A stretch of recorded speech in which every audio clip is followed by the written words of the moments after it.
Ja, herzlich willkommen, Signature at Work. Und natürlich, weil wir Vespas machen, tun wir euch ab jetzt auch noch ein bisschen bereichern, würde ich sagen, mit Vespas. Weil das gehört ja ab sofort zu unserem Angebot. Und darum sind wir hier beim Ralf und bei Martin im Ecken. Und wir starten gerade mit dem Ralf. Gut, ja. Und geniessen es. Ich bin weg, weil ich habe keine Ahnung.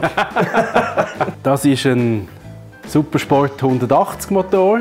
Der Motor ist zwar mal revidiert worden, aber nicht vollständig. Der zweite, dritte Gang ist rausgesprungen. Das ist eben so, bei diesen Vespa-Motoren hat es ein Schaltkreuz drin, das kann man wechseln, das langt aber nicht. Man muss eben auch noch Getriebe ausdistanzieren. Wir haben jetzt den zerlegt, wir haben das Getriebe überholt.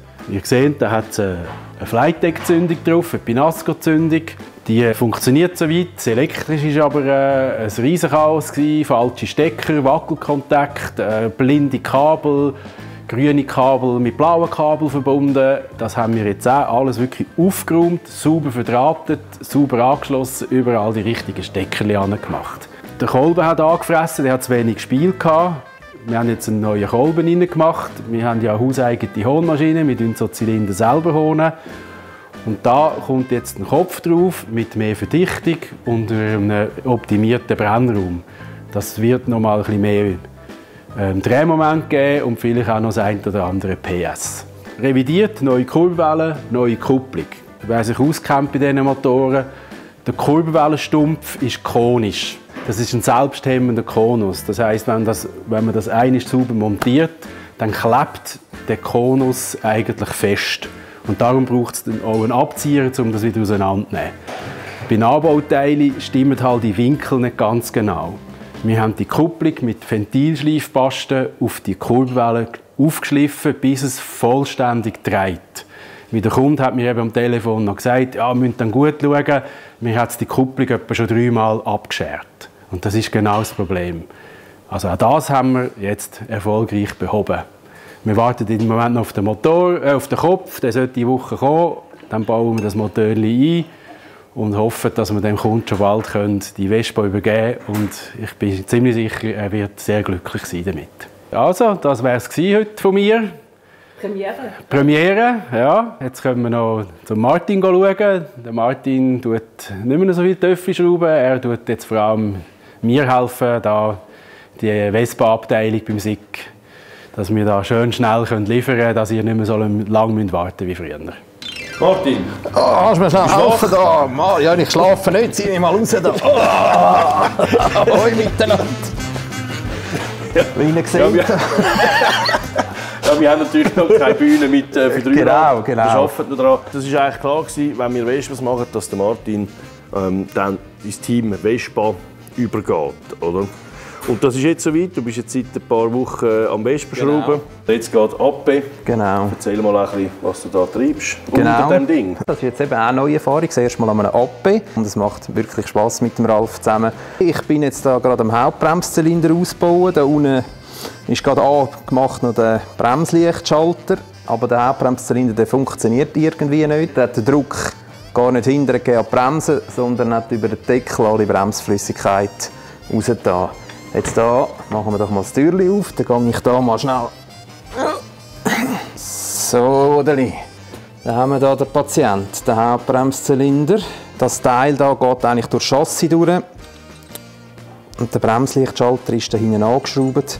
Und da hinten kommt noch die Bremsleitung an, die dann den Druck auf links und rechts hinten auf die Hinterbremse verteilt. Darum bin ich eben vorne durchgelegen. Ich habe nicht geschlafen. Ich habe also etwas geschafft unten durch. Es hat nur so ausgesehen.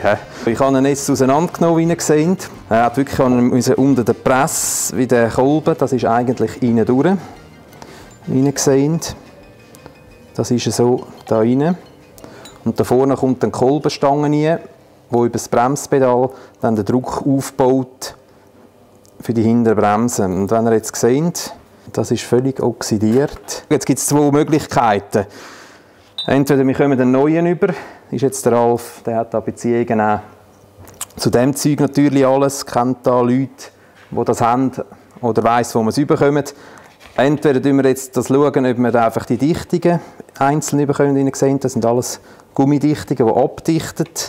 Und ob wir es da leicht können Ja, überdrehen wird eben auch schwierig, wenn wir es einfach sauber putzen können und da rein eventuell ein bisschen fein honen, um zu schauen, ob das nachher funktioniert. Das sind wir jetzt eben am Abklären, was wir jetzt hier am gescheitsten machen. Als nächstes muss ich vorne schauen. Der hat das Lenkkopflager, das hier eingeht.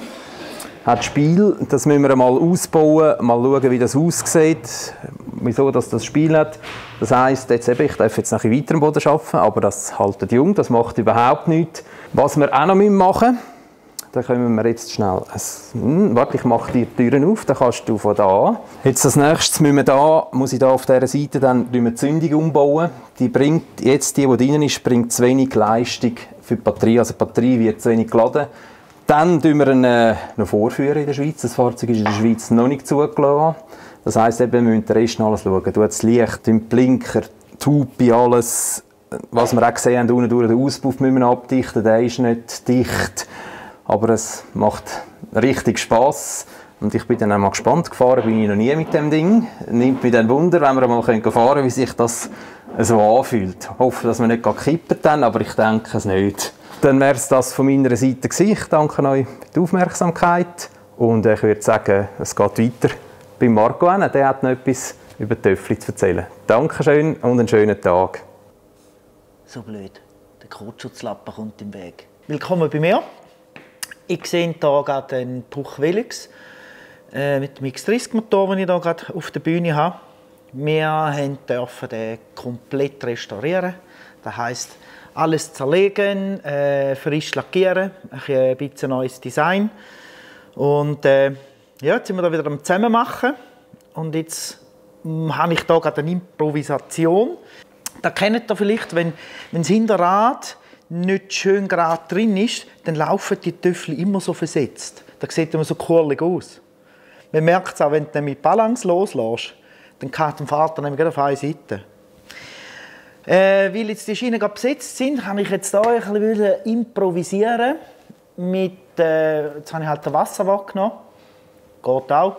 Das wäre nämlich genau auch so ein Kandidat, der dann irgendwie auch so fahren würde. Jetzt sehe ich aber... Ich muss das Rädchen noch mal rausnehmen. Und zwar ist die Kettenflucht nicht schön. Die Kette die sollte möglichst zum Ritzel und zum Zahnkranz eine gerade Linie haben. Wenn jetzt das Rad ein bisschen so drin ist und die Kette läuft so, also irgendwie so, dann habt ihr auf der Kette eine extreme Abnützung. Und das macht eigentlich keinen Sinn und sie ist dann auch laut. Und jetzt sehe ich einfach, das Rad muss noch über. Ja, du, das ist jetzt halt einfach so. Jetzt nimmt man es nochmal raus. Und dann muss ich hier dünnere Mutter drunter tun und auf der anderen Seite ein bisschen dickere. Ja, und dann haben wir das so sicher korrigiert.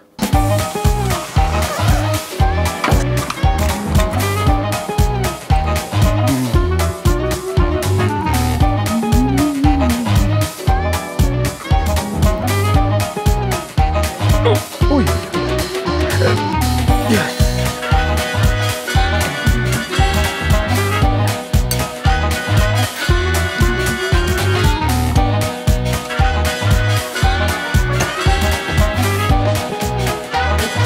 Das hat schon gelangt. Und wenn du jetzt so hinten hinschaust, ist das Rad auch schön in der Mitte. So gefällt es mir. So lassen wir es. Ich wünsche euch, hey, bis ein anderes Mal.